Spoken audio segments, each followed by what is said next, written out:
Today I'm going to show you an experiment with joined rounds and color changes. This is a cylinder done in continuous rows. The white markings are where rows begin, and as you can see, as you progress through each row, you slowly offset to the side a bit. Join rows tries to fix this by aligning everything and making color changes neater. The most traditional way to join a round is to slip stitch into the first stitch. Oops, okay. Then make a chain, and this chain counts as the first single crochet.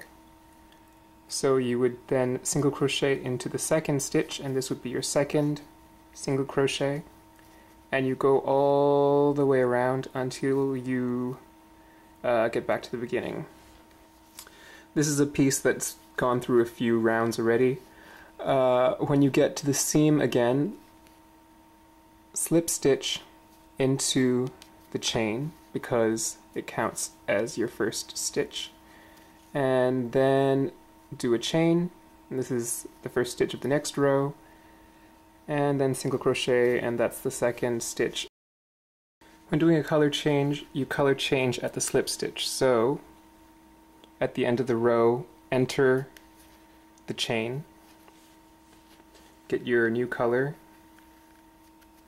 and pull through the chain and loop on the hook to slip stitch, and then that's your first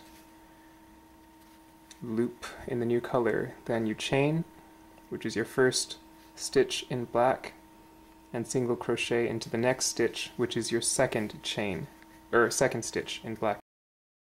This is the seam of the end result, and as you can see, it minimizes but doesn't eliminate the offset of each row. Also, when you run your finger over it, it's kind of lumpy and not very nice to the touch. When you apply it to color changes, it's a very noticeable seam, and it's just sort of awful, not very smooth or good at all. The next joining method I'm going to show you has a similar result, but is a little bit better, and is much better when it comes to color changes. Slip stitch to join again, and then do a chain, but this time the chain doesn't count as a stitch. Single crochet into the same stitch as the slip stitch, and this counts as your first single crochet. Then your second, and work it all the way around. This piece has been done a few rounds already. When you get to the end of the row, you slip stitch into the first single crochet. Skip the chain, skip the slip stitch, make sure you do not crochet into either of these. Slip stitch into the first single crochet, then chain to step up, and single crochet into the same stitch as the slip stitch. And this is your first single crochet. Color changes are done the same as method 1. The result is quite similar. The offset, the same, small but still present. The seam is quite visible, but when you run your finger over it, it's somewhat smoother. Still not terrific, but an improvement. When it comes to color changes, still has a ways to go. You can still see the seam very clearly, but I think it's an improvement over this. Or this one is an improvement. This is method 2, this is method 1. An offshoot of this method with respect to color changes is to make slip stitch color changes in the back loop only. So when you're doing the slip stitch to change a color, slip stitch into the back loop of the first single crochet. This results in a seam that looks like this as compared to this. So this one is back loops only for color changes, and this one is both loops for color changes. A fair improvement, I think. From here I just sort of experimented and made up my own joining methods. Some people might use these, but I've never heard of them before. The next one I'm going to show you is a little unorthodox because the seam goes way in the other direction and would be horrible for anything that isn't completely symmetrical. To do this join, slip stitch to join, then chain, and single crochet into the next stitch as if this was method 1, and then go all the way around. This piece has been worked a few rounds already, and this is where it differs. This next stitch is the slip stitch, and this is the chain, and this is the first single crochet stitch. What we're going to do is we're going to single crochet into the slip stitch, and then ignore the chain and slip stitch into the first single crochet. Then again, chain and single crochet into the next stitch.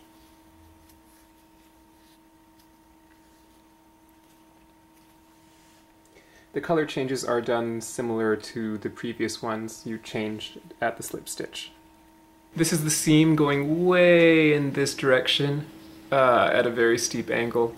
It's not very good for solid colors, but with rapid stripes it does a pretty damn decent job. It's also very smooth to the touch. You can't tell where the seam is at all. It's almost as if it was done in continuous rounds. This next joining method works quite well too. Once again, slip stitch to join, but this time do not chain. Loosen the loop on your hook a little bit, and then single crochet without a chain. And this is the first single crochet of the next row. Continue single crocheting around till you get back to the seam. When you're done a row, ignore the slip stitch, go into the first single crochet, slip stitch to join, and again loosen the loop on the hook, and then single crochet.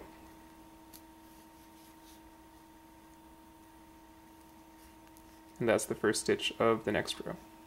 This one leaves a seam similar to the first two methods, slight angle, but I think this one is far superior when it comes to the feel and appearance. It's quite smooth, much smoother than the first two. This is the result when I tried doing a typical color change using this method. Slip stitching into a color change. It leaves a fairly noticeable seam with the previous color sort of spiking into the next. But if you do something a bit different, instead of slip stitching into the color change, if you color change in the last stitch before the slip stitch, so the slip stitch itself is in the new color, you get a result that looks like this. Almost perfect. The seam is right here if you can see it. Much better than the first two methods, and got rid of that spike. Okay, now I've just finished the second last single crochet of the row. This is the last stitch of the row, this is the slip stitch, and this is the first single crochet. What we're going to do is pierce the last stitch, draw a loop, and then we are going to switch to black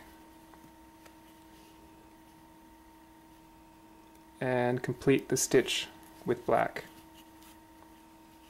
Now using black, we're going to skip the slip stitch and slip stitch into the first single crochet.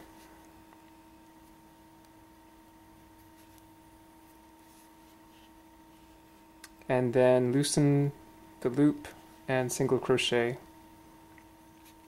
into that first stitch. I did it a bit tight. The last method I'm going to show you is for if you're working with something large and it's absolutely imperative that it's symmetrical. So we're going to again slip stitch to join, and then chain, and turn, and single crochet into the third stitch from the hook. When you come back round, slip stitch into the turning chain,